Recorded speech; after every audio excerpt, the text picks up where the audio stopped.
Welcome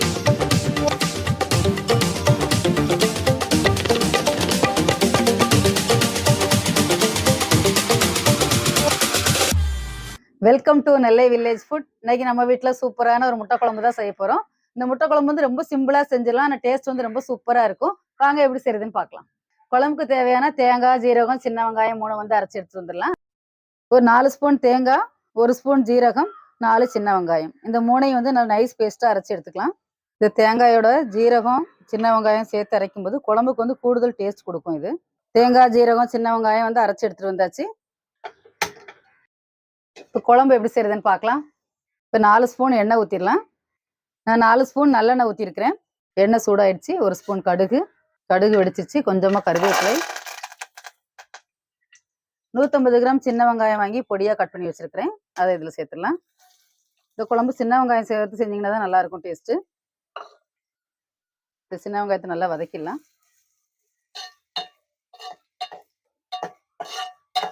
வெங்காயம் நல்லா colour மாறுற அளவுக்கு வதங்கட்டும்.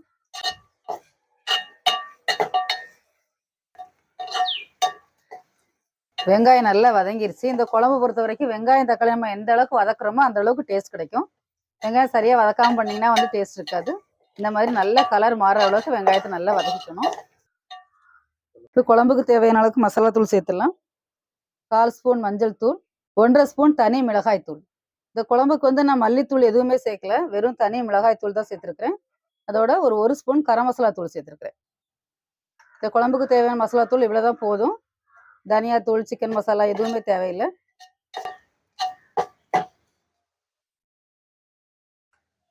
இப்போ மசாலா தூள் வாசனை நல்லா போயிடுச்சு. தக்காளி சேர்த்துடலாம். 3 தக்காளி பொடியாக கட் பண்ணி வச்சிருக்கிறேன். அதை இதில் சேர்த்துடலாம். தக்காளி வந்து நல்லா வதக்கிடலாம்.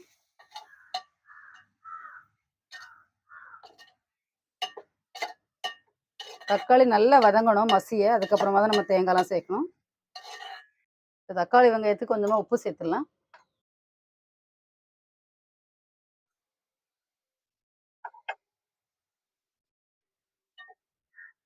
இப்போ தக்காளி வெங்காயம் வந்து அடுப்பு சிம்ல வச்சு தக்காளி நல்லா மசிகிற அளவுக்கு இதை வதக்கணும். இதை வதக்குறதுல தான் இந்த குழம்போட டேஸ்டே இருக்கு. மூடி வச்சிடலாம். அப்பப்போ திறந்து நல்லா கிளறி விட்டுடலாம்.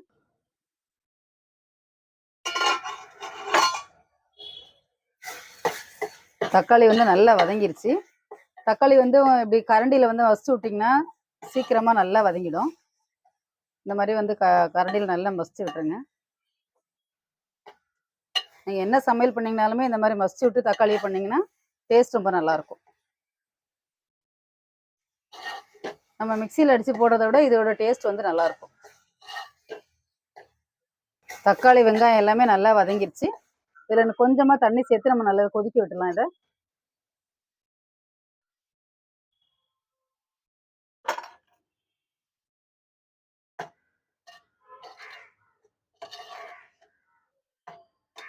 கொதிக்கட்டும். குழம்பு நல்லா கொதிக்க ஆரம்பிச்சிருச்சு. நம்ம இப்போ இதில் தேங்காய் சேர்த்துடலாம். அரைச்சி வச்சிருக்கக்கூடிய தேங்காய் விழுது.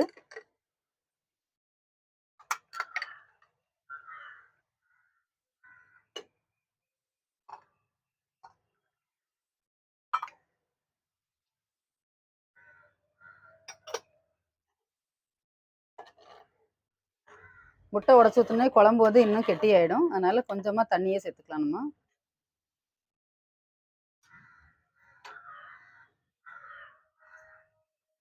குழம்புக்கு தேவையான அளவுக்கு உப்பு போட்டுடலாம்.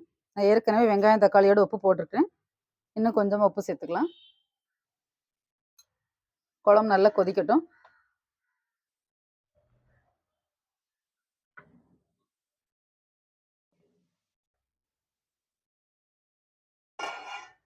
குழம்பு நல்லா கொதிச்சு பச்சை வாசனை எல்லாம் போயிடுச்சு. நம்ம இப்போ முட்டையை உடச்சி ஊற்றிடலாம். குழம்பு கொதிக்கும் போதே வாசனையே ரொம்ப சூப்பராக இருக்குது. முட்டை உடச்சி ஊற்றும் போது அடுப்பை மட்டும் சிம்ல வச்சுக்கணும்.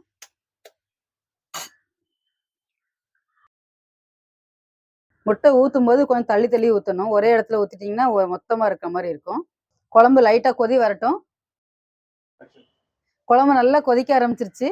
இப்போ கடாயை மூடிட்டு அடுப்பை 10 நிமிஷம் சிம்ல வச்சிடலாம். சிம்ல வச்சு இறக்கிட்டிங்கன்னா முட்டையும் வந்துடும், குழம்பும் ரெடி ஆயிரும். 10 நிமிஷம் ஆயிடுச்சு. இப்போ நம்ம திறந்து பார்த்துடலாம். பாருங்க, சூப்பரான முட்டை குழம்பு ரெடி ஆயிடுச்சு. பார்க்குறதுக்கே சூப்பரா இருக்கு. வாசனையும் ரொம்ப சூப்பரா இருக்கு. முட்டை வெந்துருச்சான்னு பார்க்கலாம் நம்ம. முட்டைலாம் நல்லா வெந்துருச்சு. செமையா இருக்கு பார்க்குறதுக்கு. நீங்க முட்டை குழம்பு வந்து நெறைய வெரைட்டி இருக்கு. ஒரு தடவை இந்த மாதிரி முட்டை குழம்பு செஞ்சு சாப்பிடுங்க. அது உங்களுக்கு ரொம்ப பிடிக்கும். இப்போ நம்ம முட்டை குழம்பு எப்படி இருக்குன்னு சாப்பிட்டு பார்த்துடலாம். இப்போ நம்ம சாப்பிட்டு பார்த்துடலாம்.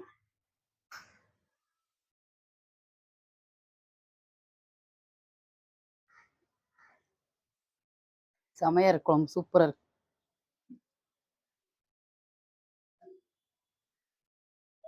முட்டை நல்லா வெந்துருச்சு. முட்டை இந்த மசாலாவோட சேர்த்து சாப்பிடும்போது டேஸ்ட் அட்டகாசமா இருக்கு. சூப்பரா இருக்கு குழம்பு.